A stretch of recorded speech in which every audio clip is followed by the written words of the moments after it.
When I came to Taiwan in the beginning, I went to a restaurant together with two foreign friends. And when we came to the restaurant, the waiter asked me, how many seats do you need? And I say 3. And he proceeded to take me to the biggest table in the restaurant and seat us there. And we didn't understand because there were many free smaller tables, like why he put us in the biggest table. And the waiter expected there a lot more people to come to the restaurant, because in Taiwan, this doesn't mean 3, no, this means 8. I mean 1, 2, 3, 3 fingers, no, it means 8. In Sweden we count like 1, 2, 3, 4, 5, 6, 7, 8, 9, 10, but the Taiwanese are more efficient. They have refined the way of counting, because using only one hand they can do 1, 2, I think, or 1, 2, 3, 4, 5, 6. I mean in Sweden this means a cell phone actually, but no, this is 6.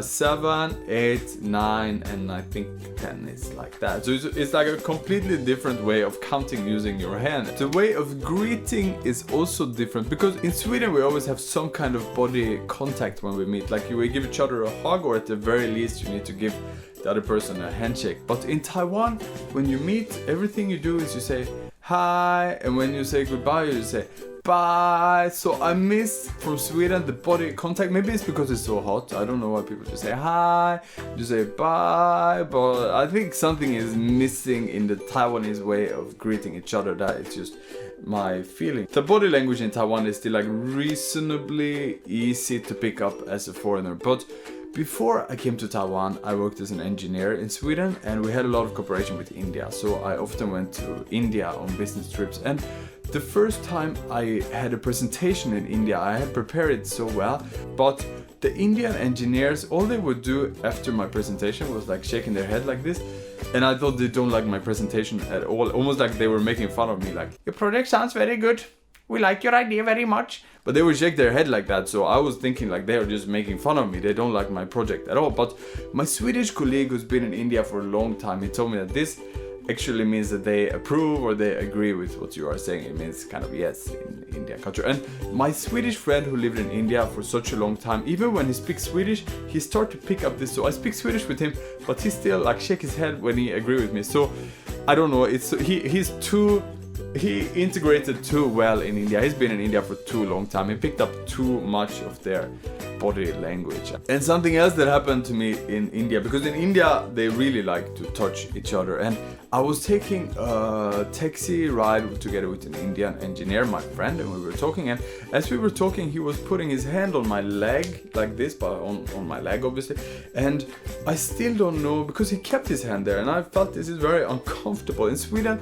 guys don't usually put their hand on each other's legs when we are talking, and I felt it was kind of uncomfortable, but I didn't know if this was a cultural thing, so I let him have his hand there, and I still don't know if this is because of culture or if this is because he maybe liked me more than just as an engineer. Anyway, something else that happened in India also, it was not really related to body language, but because of my cultural ignorance, because I had a dinner together with two Indian professors, and the dinner was like naan bread with some meat and stuff on it, and you eat with your hand. And afterwards we were served a very luxurious cup of tea, and inside the tea there was a little lemon floating, so I started to drink this with both my hands like this.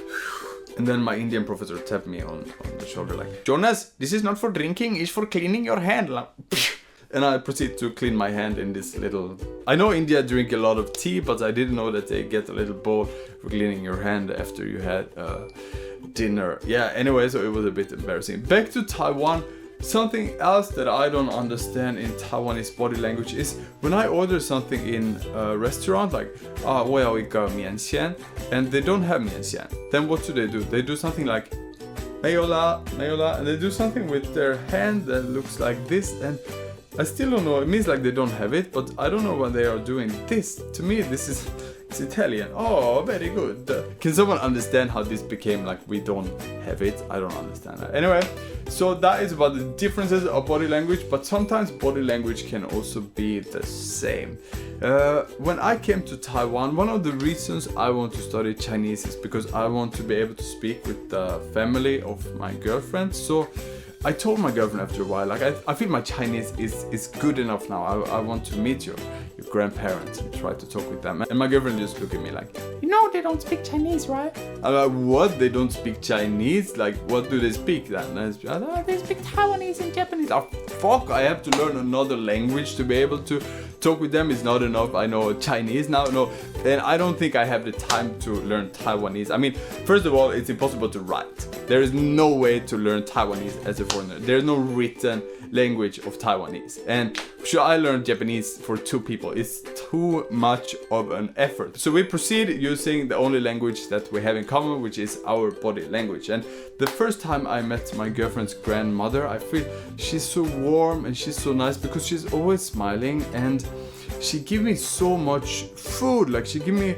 the bamboo leaf with rice in it, and when I finish she give me another one. She give me fruits, and I feel grandmothers all over the world are the same. They just like to feed people. So I eat, and after a while I'm full. I tell my girlfriend, like, can I please not eat anymore? And she says, oh, no, you have to be polite to the grandmother. So I keep eating until I'm just fucking full and I can't take it anymore. Super good cooking, but there has to be some limit of how much I can eat. But anyway, I want to say that I feel through her body language and way of acting to me that she's a very warm person, and even we share nothing in language, we still can talk a little bit using this way. So that is everything I want to share today. And finally, I want to say that body language constitutes more than 50% of our communication. So it's very important to try to use body language, and it's something you can study, but actually it's a social science. So it's more important to go out in the world and try to interact using body language. And that is everything for today. If you want to support me, please share this video, please give a comment, and please subscribe to my video. That's everything. Thank you so much for watching my video today. Bye. No, let's not do bye. Let's do the Swedish way.